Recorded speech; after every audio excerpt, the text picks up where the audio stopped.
Hi, I'm Tim. Welcome to Watchbox and thanks for logging on. If you love this watch, email me, tmosso@thewatchbox.com. It's your purchase and pricing email question line for buying this or any watch you see here on our channel, our social media, or our website. Reach out to me directly. It's in the description below, tmosso@thewatchbox.com.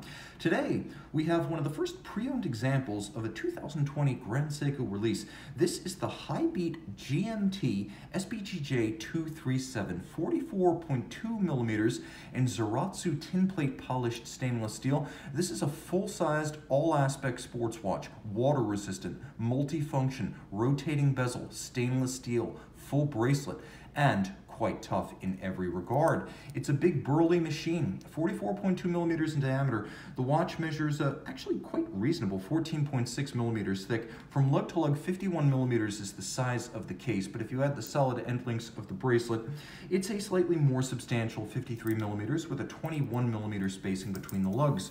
We throw it on my 16 centimeter circumference wrist. The fit is sizable and substantial, but I wouldn't say it's too large for my wrist. You can see the cuff shot. It will hang up on a tight sleeve, especially because of the cantilever of the bezel. It's splayed out from the base of the case.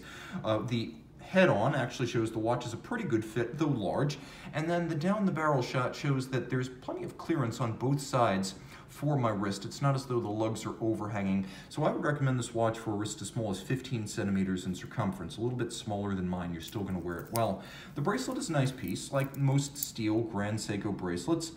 It uses a combination of a 3-link primary design with some staggered link alignment, size, and polish. There's a lovely bevel running down the sides, and the flanks themselves are polished.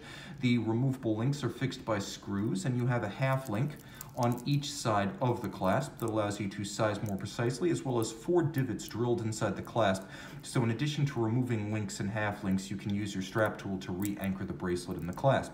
Single fold steel to point, quite solid, twin trigger release, not going to open accidentally.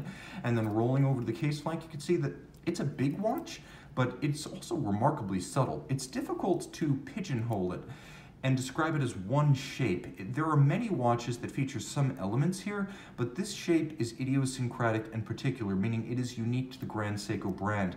It bows inward, it has some reverse tumble home, and then you can see the case is remarkably fluid in its compound curvature. It has a little bit of a tonneau arc or camber from side to side with a large bevel that's black polished, and then the hood's satin finished. Of course, all of the polish is the tin plate polishing method that Grand Seiko calls Zaratsu polish.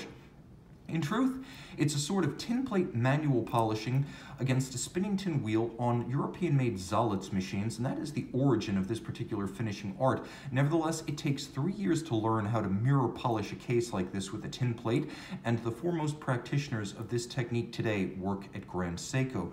Now, the bezel features polished recesses and satin finished outer facing. It's also sharp on its edge, which means it's easy to grip. You can see that there's a sapphire cap over the base of the bezel that allows it to be remarkably bright and luminous, and the sapphire, as on a Blancpain 50 Fathoms, provides that extra depth and glossy gleam while also acting as a guard against scratches. Interestingly, it has a chimney, just like a Breitling watch, where there is a piece of metal between the bezel and the sapphire to buffer between the two. It also acts as an impressive styling element as it's entirely polished. Now, I don't know if you can see this because the light in my box might create the appearance that the dial is black. The dial is blue.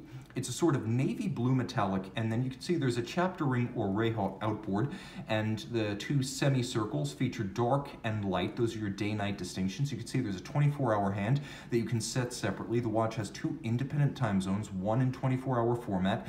It also features a hacking or stop seconds function, and while the glide of the seconds hand is smooth, this is not spring drive. It's beating away at an El Primero style 10 beats per second, 36,000 vibrations per hour, and thus it is a very smooth seconds hand glide, but it is a full mechanical watch.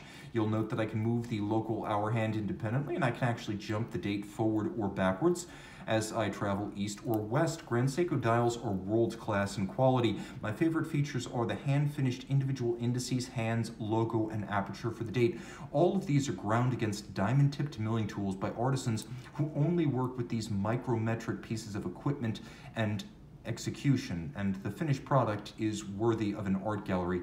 Each one of these indices, as well as the hands at center, twinkle with sharply cut facets that look like well-cut gems. Now, flipping it all over, you can't actually see the movement. It is the 9S86, which is the GMT version of the high beat automatic.